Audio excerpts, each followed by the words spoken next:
नमस्कार, BK business idea channel में आपका स्वागत है। यहाँ पर देखिए टमाटर में मरोड़ा रोग जो होता है, इसे लीफ कर्ल वायरस भी कहा जाता है, यह लग चुका है, लेकिन ज़्यादा पौधे में नहीं लगा है। यहाँ पर देखिए यह पौधा एकदम स्वस्थ है। यहाँ पर बीच में यह फिर लग गया है। यहाँ पर देखिए इसमें थोड़ा सा असर है, मतलब मिला जुला कर कुल थोड़े पौधों में लगा है, थोड़े पौधों में नहीं लगा है। मैंने कुछ पौधे उखाड़ भी दिए जिसमें बहुत ज़्यादा लगा था, तो इसके लिए हम दवा बनाएंगे। आप वीडियो के साथ बने रहिए।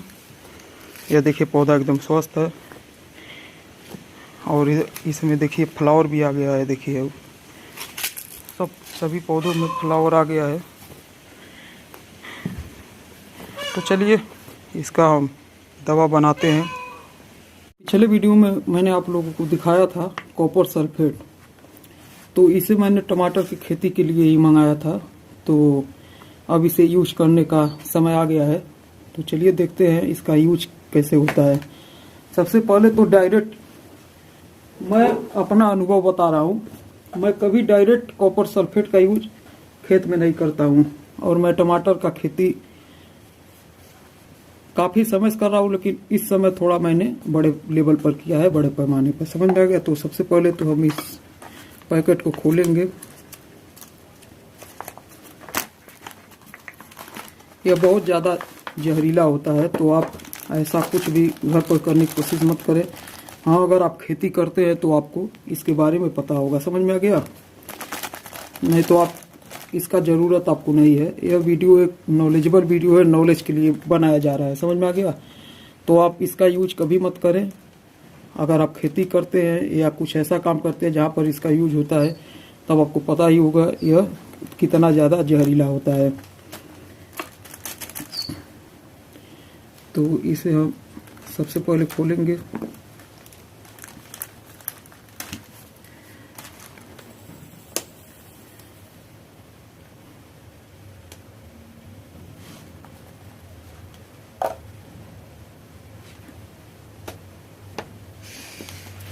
और अब हम इसे लेंगे 10 ग्राम।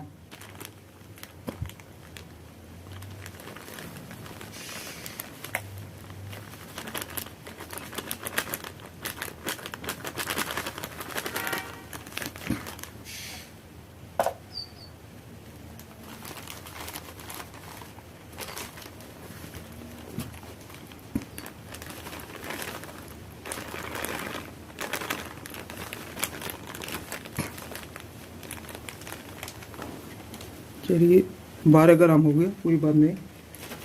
अब इस वेट मशीन से थोड़ा सा वेट करने में थोड़ा दिक्कत होता है।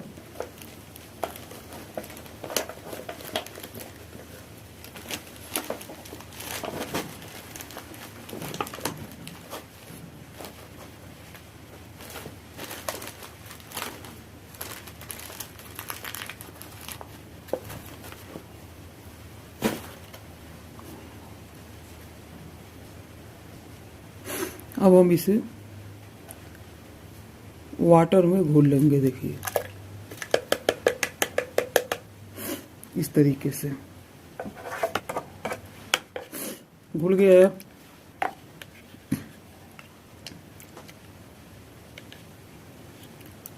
देखिए इस तरीके से घुलने के बाद में इसका कलर ऐसा हो जाता है।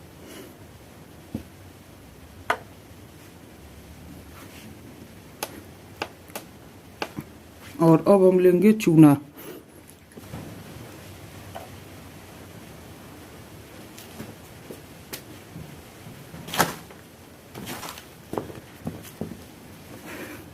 देखिए 6 ग्राम है चूना। इसे आधा मात्रा में लेना है। जैसे हमने 12 ग्राम लिया कॉपर सल्फेट, तो 6 ग्राम हम लेंगे चूना। अब यहाँ पर हमने लिया है 15 लीटर पानी।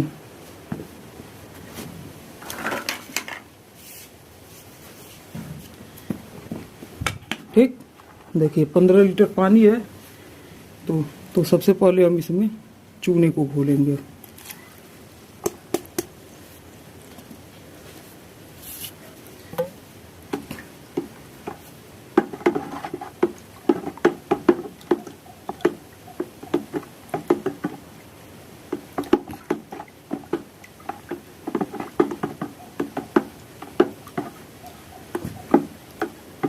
और अब हम इसमें डालेंगे कॉपर सल्फेट।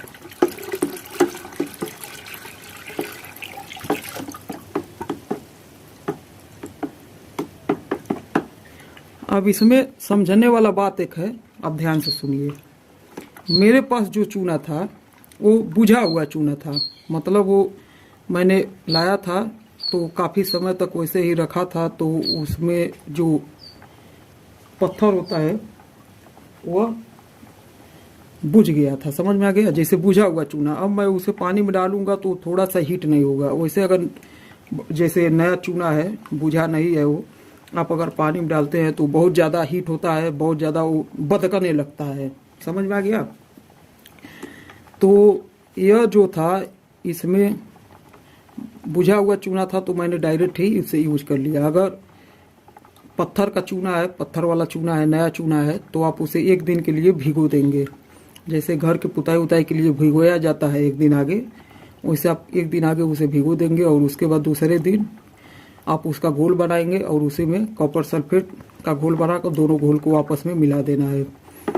तो अब इसका यूज हम करेंगे एक दिन बाद। जैसे यह तो आज लिक्विड बन गया, अब इसका यूज हम एक दिन बाद करेंगे, तब वो बढ़िया रहेगा। ये देखिए अच्छी तरह से मिल गया है। अब हम इसे इसी तरीके से रख देंगे और कल हम इसका यूज करेंगे पौधों पर। तो ये बहुत ही बढ़िया फंगिसाइड है, जो मरोड़ा रोग आता है लीफ कर्ल, उसे ये बहुत ज़्यादा बढ़िया से कंट्रोल करेगा, समझ में आ गया। तो कल इसका वीडियो ज़रूर देखिएगा, आपको कुछ न कुछ नॉलेज होगा। क्योंकि ये देखिए बिजनेस आप करते हैं, कोई भी बिजनेस करते हैं तो यह भी एक बढ़िया बिजनेस है। आप बिजनेस खेती भी कर सकते हैं, और ख़ास करके अगर टमाटर की खेती आप करते हैं तो आपको बहुत ज़्यादा लाभ होगा। चलिए अगली वीडियो में फिर मिलेंगे। वीडियो पसंद आया हो तो चैनल को लाइक कर दे, सब्सक्राइब कर दे, बेल आइकन घंटी दबा दी, जिससे कोई भी वीडियो बना आपको पास तुरंत पहुंच सके। वीडियो देखने के लिए धन्यवाद, नमस्कार।